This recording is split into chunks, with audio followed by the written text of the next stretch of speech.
La force du destin épisode 34. L'épisode s'ouvre sur les séquelles d'une période éprouvante pour Lucia. Après avoir contracté la dengue, elle explique à son père qu'elle a dû être hospitalisée en urgence, une épreuve qui a également révélé qu'elle souffrait d'une grave anémie. Durant cette crise, ses proches sont restés soudés à ses côtés.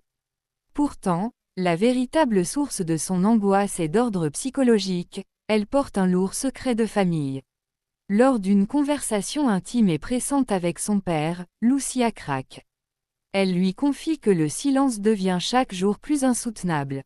Ivan insiste lourdement pour découvrir la vérité concernant le petit Alex, car il est intimement convaincu d'être son père biologique. Fatiguée de mentir et trouvant la situation profondément injuste, Lucia supplie son père de prendre les devants et de tout avouer à Ivan. Elle tente de le rassurer, Ivan est un homme bon, il comprendra et n'agira pas de manière destructive, mais il a le droit légitime de savoir. Terrifié à l'idée qu'Ivan puisse leur retirer la garde de l'enfant, le père finit par céder sous la pression émotionnelle et jure à sa fille qu'il va sérieusement y réfléchir. De son côté, Anthony traverse ses propres épreuves de santé. Après avoir consulté son cardiologue, les nouvelles sont rassurantes, son cœur va bien. Le médecin l'autorise à remarcher et à reprendre une vie normale avec quelques restrictions, lui suggérant même qu'un séjour au bord de la mer lui ferait le plus grand bien. Malgré ces bonnes nouvelles, l'esprit d'Ivan est ailleurs. Lors d'une discussion avec son père, Ivan confesse s'être laissé emporter par la colère. Il est allé confronter directement le riche et influent Juan Jem Mondragon pour lui jeter la vérité à la figure, il est son fils illégitime. Fidèle à son cynisme, Mondragon a réagi par un déni total, feignant l'ignorance et affirmant ne même pas se souvenir de la mère d'Ivan. Conscient d'avoir manqué de prudence, Ivan se concentre sur son autre combat, obtenir des réponses de Lucia sur la paternité d'Alex. Face au refus obstiné de cette dernière, la certitude d'Ivan ne fait que grandir, elle protège un secret promis à son père. Face à ce dilemme affectif, vouloir la vérité sur son fils tout en cherchant à reconquérir le cœur de Lucia, son père lui conseille de temporiser. Il lui suggère de ne pas être trop impulsif et de faire plutôt de Doña Carlota, la grand-mère de Lucia, une alliée stratégique. Cette femme intelligente saura agir avec discernement pour faire éclater la vérité sans trahir sa petite fille. En parallèle, le secret de la filiation d'Ivan commence à fuiter et provoque un véritable séisme social. Esther, l'épouse de Juan Jem Mondragon, découvre la terrible vérité, son mari a eu un fils illégitime avec une ancienne servante, et ce fils n'est autre qu'Ivan McGuire, l'homme désormais le plus riche, célèbre et influent de la ville. Craignant que ce scandale ne devienne public, Esther convoque ses enfants pour leur annoncer ce qu'elle qualifie de nouvelles, horribles, épouvantables et profondément honteuses. Pour cette bourgeoise, le problème n'est pas tant l'infidélité de son mari, habitué à ses aventures passagères avec le personnel, mais le statut social actuel de ce « bâtard ».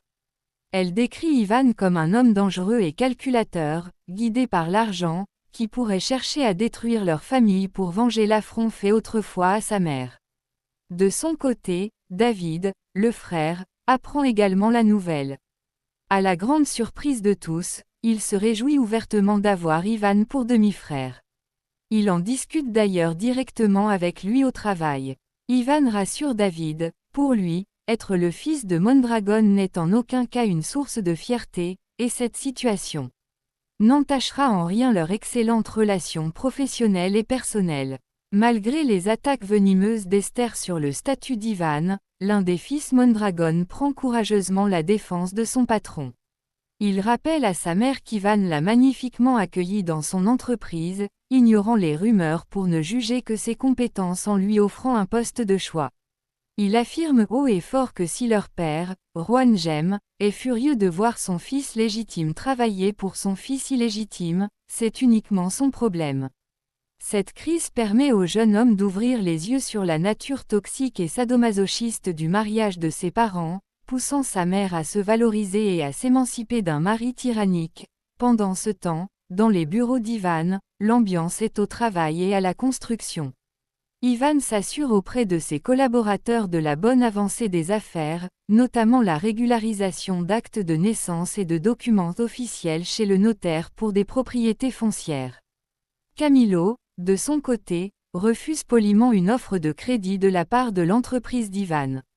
Préférant avancer pas à pas et développer ses terres grâce à son seul salaire, il scelle ce partenariat moral avec Ivan, qui accepte avec enthousiasme que la nouvelle propriété soit baptisée le Rancho Galvin.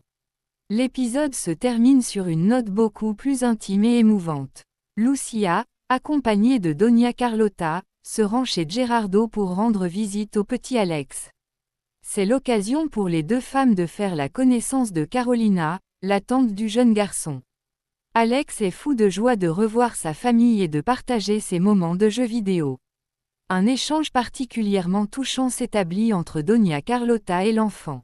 Face à la confusion d'Alex face au lien complexe de cette famille recomposée, il demande poliment s'il doit l'appeler « Madame ». Avec beaucoup de tendresse, Doña Carlota lui propose de l'appeler « grand-mère ». Avec l'innocence et la candeur de son âge, Alex essaie de comprendre si Lucia est sa demi-sœur ou si Doña Carlota est une « bisamie ». Il conclut joyeusement qu'il n'a jamais eu de grands-parents et qu'il est ravi de pouvoir enfin dire aux autres qu'il a une grand-mère. En retrait, Lucia s'entretient avec Carolina. Elle salue l'amour maternel inconditionnel que Carolina porte à Alex depuis la mort de sa sœur, survenue lorsqu'Alex n'était qu'un nourrisson. Émue, Carolina s'ouvre alors sur son propre passé et livre un lourd secret personnel. Elle explique qu'elle n'est pas née aveugle. Sa cécité est le résultat d'un terrible accident de la route qui lui a causé de multiples fractures crâniennes. Issue d'un milieu très modeste, ses parents n'avaient pas l'argent nécessaire pour lui payer des examens médicaux approfondis à l'époque. C'est sur cette note de résilience, où Carolina confie s'être parfaitement adaptée à son handicap, que se conclut ce 34e épisode.